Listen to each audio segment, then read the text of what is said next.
विद्युत धारा से रिलेटेड एक न्यूमेरिकल क्वेश्चन इसको देखते हैं। क्या दिया हुआ है कि एक तार के परिच्छेद से यदि 1 मिली सेकेंड में 10 की घात 6 इलेक्ट्रॉन गुजरते हैं तो तार में बहने वाली धारा ज्ञात कीजिए। तो हम क्या करेंगे, सबसे पहले देख लेते हैं कि क्या क्या दिया हुआ है प्रश्न अनुसार। तो टाइम दे दिया है आपका 1 मिली सेकेंड, 1 मिली सेकेंड दिया है, इसको क्या बनाना पड़ेगा, सेकेंड में बनाना पड़ेगा। तो क्या करेंगे, एसआई पद्धति बनाने के लिए 1 गुणित 10 की घात कितना कर देंगे, ऋण 3। तो ये क्या बन जाएगा, सेकेंड में। ठीक है, इसको एसआई पद्धति बना लिए। अब क्या दिया हुआ है, 10 की घात 6 इलेक्ट्रॉन, मतलब इलेक्ट्रॉन की संख्या दे दी है 10 की घात 6। तो बहने वाली क्या ज्ञात कीजिए, धारा, बहने वाली धारा ज्ञात कीजिए। तो हम जानते हैं धारा का फार्मूला क्या होता है विद्युत धारा का, I बराबर Q/T। प्रश्न में देख रहे हैं हम कि किसका मान नहीं दिया है, Q का मान नहीं दिया है। तो पहले हमको क्या करना पड़ेगा, Q का मान निकालेंगे। तो Q का मान कहां से निकालेंगे, आवेश संरक्षण के सिद्धांत से। Q बराबर क्या होता है, Ne।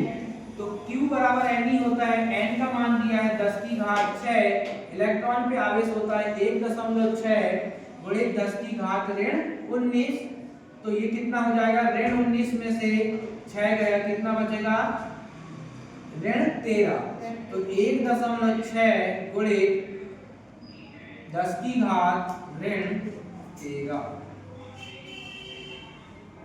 ठीक है, तो Q बराबर निकल के आ गया। अब हम इस वैल्यू को कहां रख सकते हैं, याले फार्मूला में। तो I के फार्मूला में रखेंगे विद्युत धारा की 1.6 गुणित 10 की घात ऋण 13। समय का मान कितना है, 10 की घात ऋण 3 है। कितना है, 10 की घात ऋण 3। 10 की घात ऋण 3 ऊपर जाएगा तो क्या बन जाएगा, प्लस का। तो I बराबर हो जाएगा 1.6 गुणित 10 की घात ऋण 13 गुणित में हो जाएगा 10 की घात 3। आधार समान होते तो घातें जुड़ जाती हैं।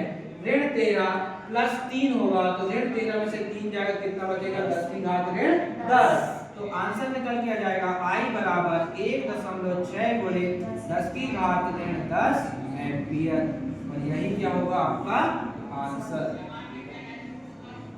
ठीक है, समझ में आया सभी को, कोई डाउट है? Thank you.